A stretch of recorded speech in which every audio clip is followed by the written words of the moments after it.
La demande de Mahanakavoda, la prime de travail est envoyée? Super. Mais maintenant la question que tout le monde se pose c'est, quand est-ce que l'argent arrive sur le compte? C'est vrai que le calendrier de paiement peut paraître un peu complexe. Aujourd'hui, on va décortiquer tout ça ensemble pour savoir exactement à quoi s'attendre. C'est parti.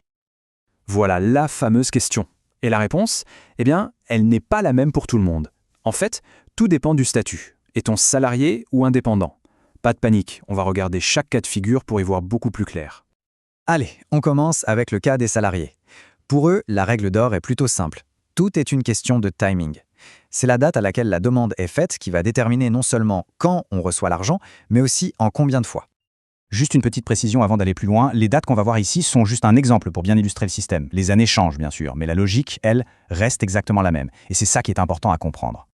Alors, regardons ce tableau de plus près. C'est assez parlant, non? On voit très bien l'impact de la date de la demande. Si elle est faite avant fin juin, la prime arrive en 4 fois.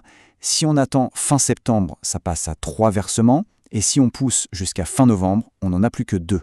La leçon à retenir, plus on s'y prend tôt, plus les paiements sont étalés. C'est aussi simple que ça. Bon, maintenant, passons aux indépendants, que ce soit un OSEC morche ou un OSEC patour. Attention, ici les règles du jeu changent un peu. Il y a une étape à faire avant, une étape qui est non seulement super importante, mais surtout obligatoire. Et cette étape clé, c'est la déclaration fiscale annuelle. Pour un indépendant, c'est vraiment le point de départ de tout le processus. Sans ça, l'administration fiscale ne peut tout simplement pas calculer le montant de la prime, car c'est ce document qui officialise les revenus de l'année. La chronologie est donc impérative. D'abord, il faut finaliser et envoyer sa déclaration fiscale. Et c'est seulement une fois que cette étape est validée que la demande de Mahanakavoda peut être lancée. L'un ne va vraiment pas sans l'autre. Et voilà, c'est écrit noir sur blanc, la source est très claire là-dessus, et c'est un point tellement important qu'il vaut mieux le répéter.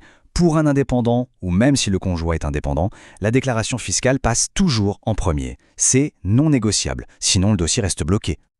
Ok, on a vu le quand, parlons un peu du quoi, c'est-à-dire qu'est-ce qu'on doit déclarer exactement. Parce que pour avoir le bon montant de prime, il faut évidemment partir des bons chiffres.